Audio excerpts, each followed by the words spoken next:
Meio-dia em ponto com Deus, com Pastor Francisco Nascimento. Boa tarde a todos, estamos começando novamente o Meio-dia em ponto com Deus. Sei que vocês já estão com saudade do Pastor Francisco, mas essa aqui é a última parte da mensagem que nós estamos discutindo sobre a mulher adúltera, a sua conversão, a mudança de vida que ela teve. E dentro desse assunto nós estamos discutindo alguns aspectos que consideramos pertinentes para a nossa edificação. Então agora nós estamos na terceira parte da mensagem. Eu não pensei que a gente ia chegar tão longe, queridos, mas chegamos então na terceira parte. Obrigado você que conectou-se novamente nesse programa.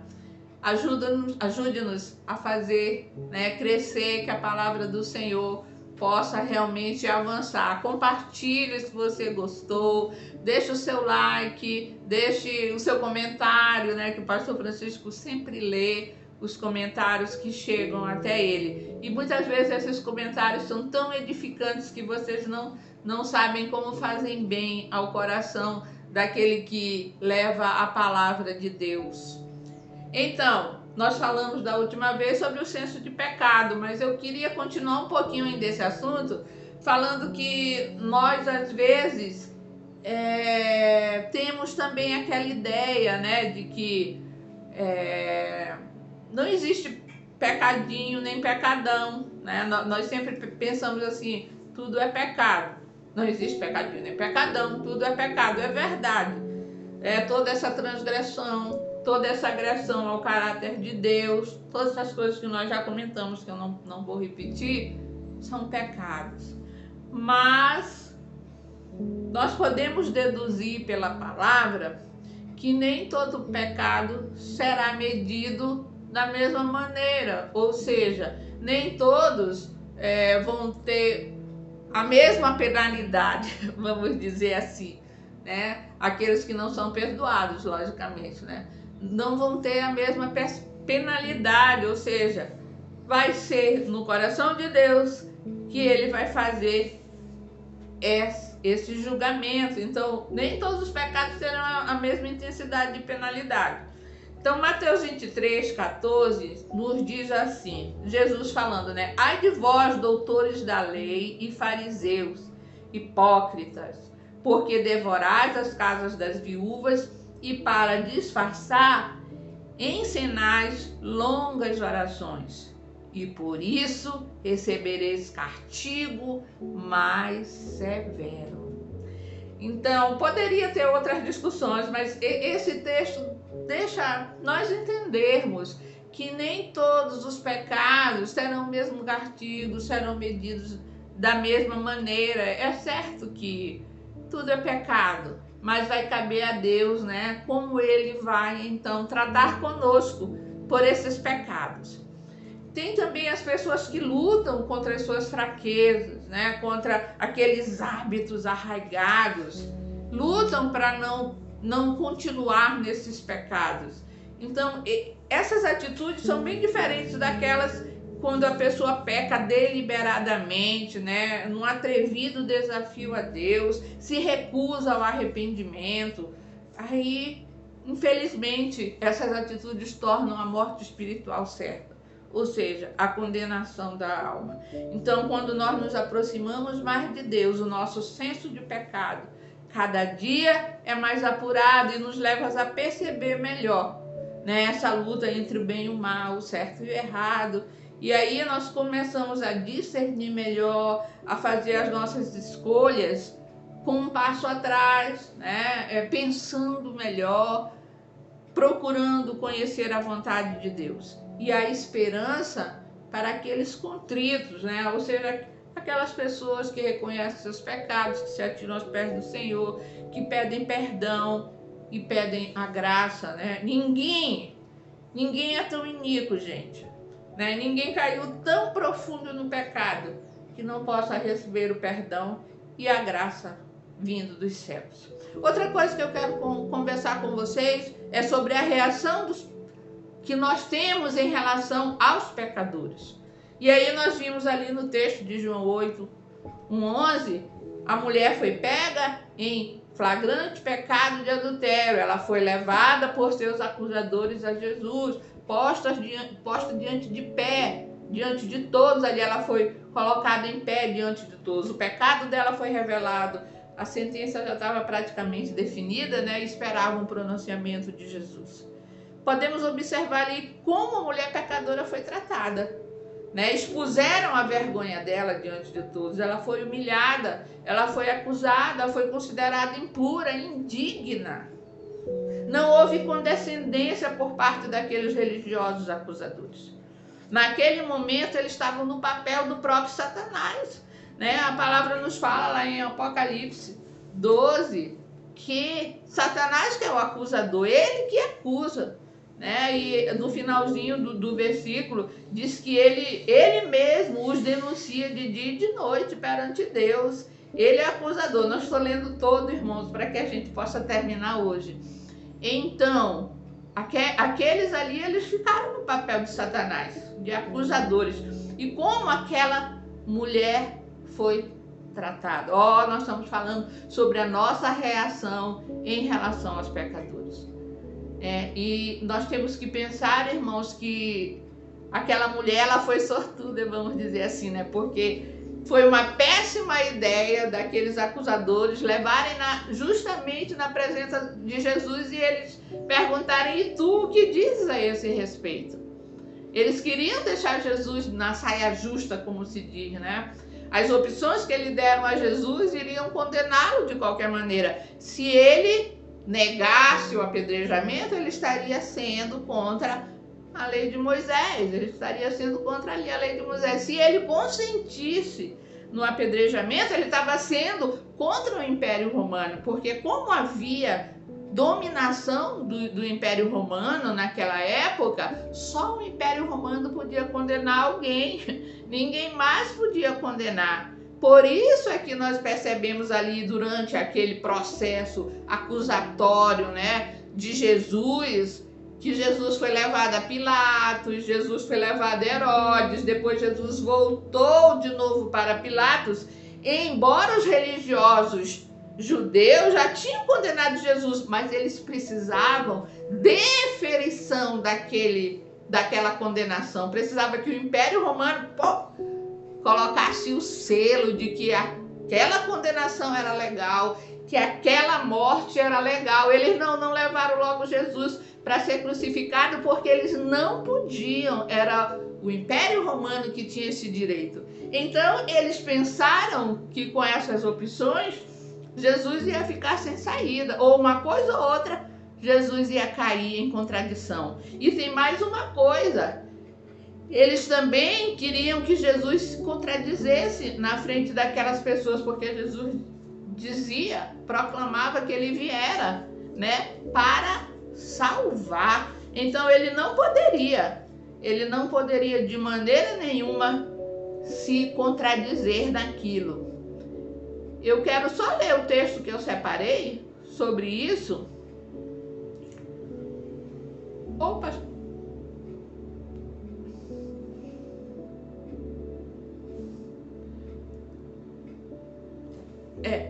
Vou deixar um pouquinho, irmãos, sem o texto que eu preparei, que é lá o texto de João 3,17, né? Pulando lá o João 3,16, pulando para o 17 e o 18, que ali diz que Jesus veio não para que o mundo fosse condenado por ele, mas ele veio para salvar. Então, se ele também consentisse ali da condenação da mulher, ele estava se contradizendo, porque ele dizia claramente que ele veio para salvar. Então, irmãos, a reação daqueles homens foi trágica, vamos dizer assim, em relação àquela pecadora. E muitas vezes nós, irmãos, vou falar até a igreja, a nossa reação contra os pecadores, ela é indigna, né? É sem misericórdia.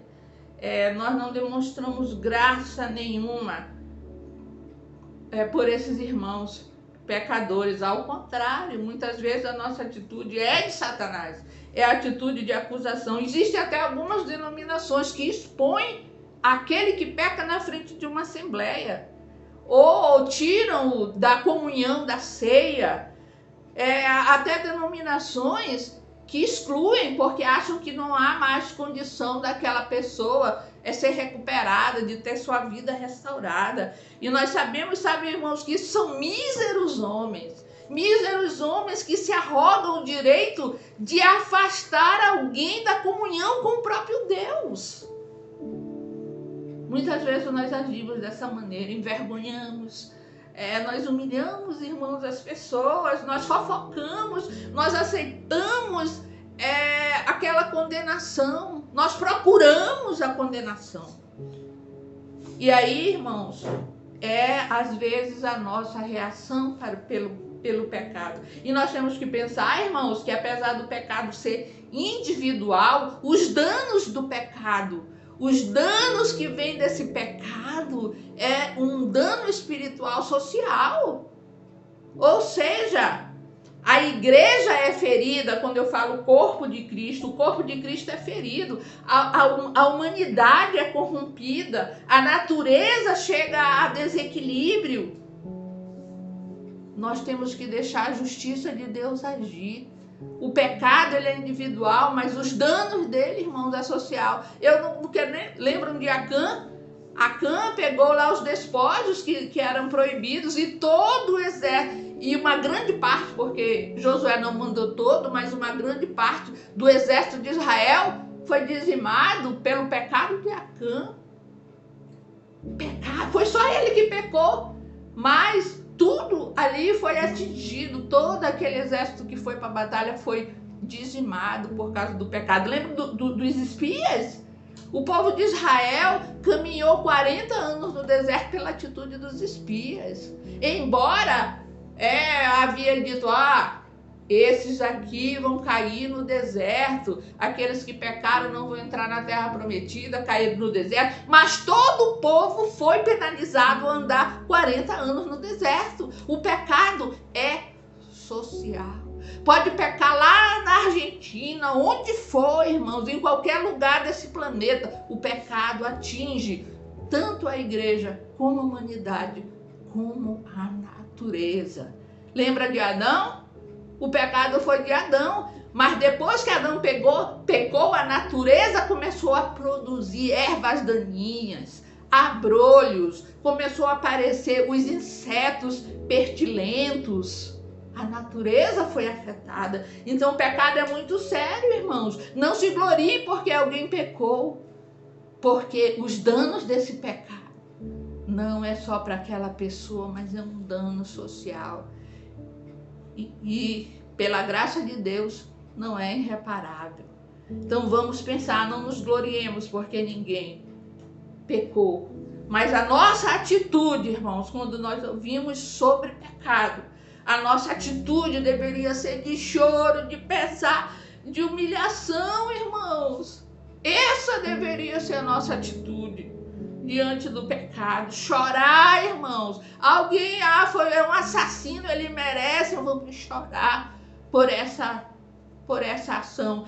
Isso não quer dizer que nós que tiremos de nós, né, aquilo que eu sempre digo, não vai tirar de nós, né, a nossa fome por justiça. Não, isso não vai tirar de nós nem a nossa ética, mas nós temos que lembrar, irmãos, lá de Mateus 18, 15 e 17, onde nós temos ali o confronto pelo amor, os passos que nós devemos seguir quando as pessoas pecam, o que nós devemos fazer. E ainda lembrar, irmãos, que o perdão existe. E ele deve ser exercido por nós, assim como Cristo. E eu gostaria de só encerrar essa parte para dizer o que Gálatas 6, 1, 2 diz. Irmãos, se alguém for surpreendido em algum pecado, vós que sois espirituais, deveis restaurar essa pessoa com espírito de humildade, irmãos. O Senhor não está dizendo para massacrar, para excluir, mas Ele está dizendo, olha, recupere essa pessoa. Todavia, cuidem de vocês mesmos. para que não sejais totalmente tentados. É aquilo que diz, né? Quem está de pé, cuide, para que não caia. E aí, irmãos, nós vamos ver então a resposta de Jesus àquela mulher. Sabemos que aqueles homens instigaram Jesus, e aí Jesus, ele vai dizer: aquele de vós que não tiver pecado, seja o primeiro a tirar a pedra. E aí, o que Jesus estava fazendo aqui, ele estava evocando Deuteronômio 17:7. Eu peguei só a primeira parte que diz assim: a mão da testemunha será a primeira contra ele para matá-lo. Ou seja, realmente aqui em Deuteronômio estava falando sobre o pecado da idolatria, que o idólatra deveria ser apedrejado. Agora, quem testemunhou a idolatria deveria ser o primeiro a tirar a pedra. Aqueles que foram testemunhas do pecado deveriam ser os que deveriam atirar a pedra. Os escribas e fariseus, quando ouviram Jesus falar isso, eles já sabiam o que Jesus estava dizendo. Jesus estava dizendo: vocês são testemunhas desse pecado, do ato pecaminoso dessa mulher. Então, quem não tiver pecado, comece aí a tirar sua pedra. E aí, a Bíblia nos fala que alguma coisa prevaleceu com aqueles homens, que foi a consciência deles. Ainda bem, irmãos, que eles não foi tudo retirado deles, mas eles tinham a consciência. Jesus poderia, irmãos, ter dito: olha, venha cá, o seu pecado é esse, venha você aqui, você pecou. Mas Jesus não envergonha ninguém. Jesus deixou que aqueles homens refletissem. E aí, o que ele fez? Baixou, escreveu lá na areia, como a gente gosta de falar, né? Alguns tem muitas teorias sobre isso, mas eu não quero falar sobre isso. Então ele deixou um tempo para que aqueles homens refletissem. E a consciência daqueles homens ali determinou realmente, porque as testemunhas, irmãos, elas teriam que ser idôneas, inocentes, elas teriam que ser inculpáveis naquele julgamento que estavam fazendo. E aqueles homens concluíram que eles não eram indesculpáveis, que havia culpa sim neles. Jesus voltou ali o julgamento para aqueles homens, e eles, nas suas consciências, perceberam que eles eram culpados também. E nós podemos pensar, irmãos, muitos dizem aí: começou primeiro a sair os velhos, depois os novos, os velhos têm mais pecado. Eu não entendo assim, queridos. Eu entendo que sim, quando nós chegamos à velhice, nós somos mais sábios, ou deveríamos ser. E aí nós olhamos para trás e vemos a enxurrada de erros que nós cometemos. E a gente diz: se eu tivesse que fazer diferente, talvez eu fizesse. Eu não cairia nesse erro, porque você cresceu em maturidade, e isso faz com que o teu julgamento dos outros seja abrandado. Você abranda mais esse julgamento. E foi o que aconteceu com aqueles homens. Eles abrandaram. Os mais velhos começaram então a abrandar mais, pensaram direitinho, disseram: não, eu também cometi pecado. Eu não creio que foi pela quantidade de pecado que tinham os velhos ou os novos.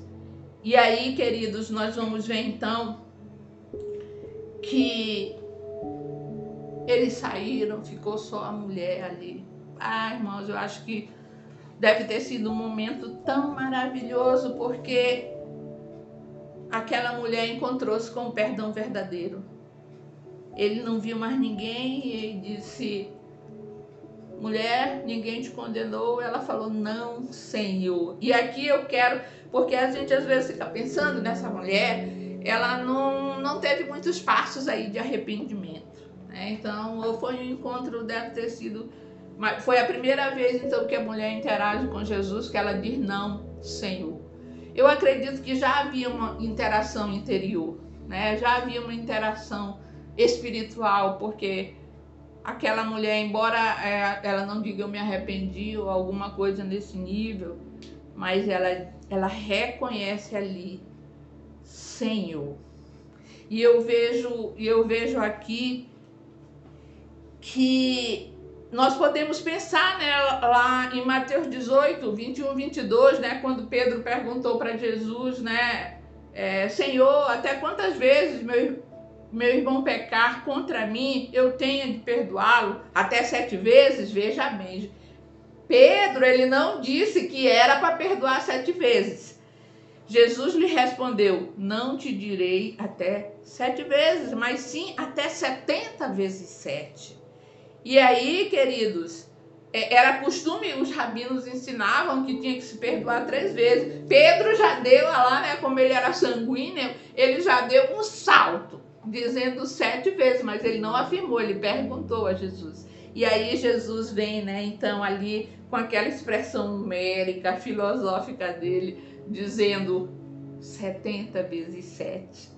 E isso, irmãos, apontando para o infinito. Ou seja, você deve perdoar sempre. E foi isso que Jesus fez com a mulher. Esse perdão de Jesus, irmãos, ele deve nos constranger a também perdoarmos sem limite. Porque o dom da salvação que Deus nos concede, ele é muito mais grandioso do que qualquer coisa que nós possamos ter contra um outro para não perdoá-lo. E aí Jesus disse, podes ir, não peques mais. O milagre chegou na vida daquela mulher pecadora naquele dia. Ela pôde ter esperança de uma renovação de vida, de caminhar de novo dentro daquilo que Jesus propôs para ela. Jesus estava ali com aquela mulher e ele ofereceu um perdão sem medida, porque aquela mulher já estava condenada, fisicamente e também espiritualmente, mas Jesus chega ali, né?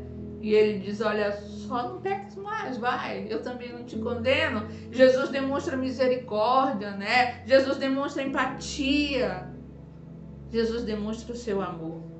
E Jesus estava ali com aquela mulher, mas ele também está aqui conosco. Jesus está comigo e com você, e só ele é capaz de oferecer esse perdão. Ou seja, Jesus demonstra que não há limites, não há barreiras para o perdão que Deus oferece. Nós precisamos, contudo, aceitar esse desafio que Cristo nos propôs. Vai e não tornes a pecar. Nós podemos, sim, irmãos, crer que o pecado é terrível, mas quando nós temos Jesus, nós podemos nos fortalecer, nós podemos restaurar a nossa vida, nos arrepender, buscar um novo caminho e que esse caminho seja cada vez mais próximo do nosso Deus, mais parecido com o nosso Senhor Jesus. Amém? Espero que você tenha sido abençoado. Eu quero orar, mas antes eu quero lembrar uma musiquinha. Eu gosto muito de canções, né? Assim que eu faço os meus devocionais, eu tenho vários amigos no devocional. E quando eu estava pensando nessa canção, nessa meditação, eu lembrei daquela canção do Diante do Trono, que fala assim, do ministério Diante do Trono, que diz, se tu olhares, Senhor, para dentro de mim, nada encontrarás de bom, mas um desejo eu tenho de ser transformado. Preciso tanto do teu perdão, dá-me um novo coração. E aí a canção continua dizendo, dá-me um coração igual ao teu, meu mestre. Eu acho, irmãos, que o que precisa tanto nas nossas vidas é esse novo coração. Cada dia nós pedimos desse Senhor esse novo coração. Eu creio que aquela mulher pecadora, irmãos, ela conseguiu esse novo coração, ela não voltou atrás, mas ela teve sua vida transformada a partir dali, porque ela encontrou-se com o seu Senhor, ela reconheceu Jesus como Senhor, e não foi um Senhor apenas por uma denominação, mas eu creio que foi um Senhor entregando sua vida à direção dele. E eu quero orar pelas nossas vidas, que o Senhor nos dê esse coração. Jesus amado, nós meditamos até aqui, Senhor, sobre essa passagem da tua palavra, onde o Senhor nos mostra uma pecadora, Senhor, mesmo condenada à ira, mas que recebeu ali de Jesus, Senhor, toda a misericórdia. Deus, que assim seja conosco. Traz misericórdia, Senhor, a nós. Ó Senhor, obrigado pelo teu amor que nos faz crer, Senhor, que há novas esperanças, que há novo rumo, Senhor, que há novo caminho, Senhor, que há nova vida que o Senhor sopra em nós. Deus, ajuda-nos, Deus, a resistir, Senhor, os convites para o erro, Senhor, para o pecado, a resistir os convites para o mal, Senhor, a resistir os convites que nos tiram da tua presença, a resistir aos convites que nos tiram o tempo contigo, Senhor. Perdoa a tua igreja, Senhor Deus, quando ela, Senhor, não olha, Senhor, ao pecador como o Senhor olharia. Meu Pai, te pedimos em nome de Jesus que o Senhor cele sobre nós o teu perdão e que o Senhor nos ajude a caminhar, Senhor, correndo para ti. Em nome de Jesus nós oramos. Queridos, espero que você tenha sido abençoado até aqui com essa meditação. Que Deus abençoe a você, a sua família, te cure, te cubra de bênção e te dê a graça de servi-lo. Te dê o perdão naquilo que você precisa. Amém? Tchau, abraço a todos. Fiquem com Deus.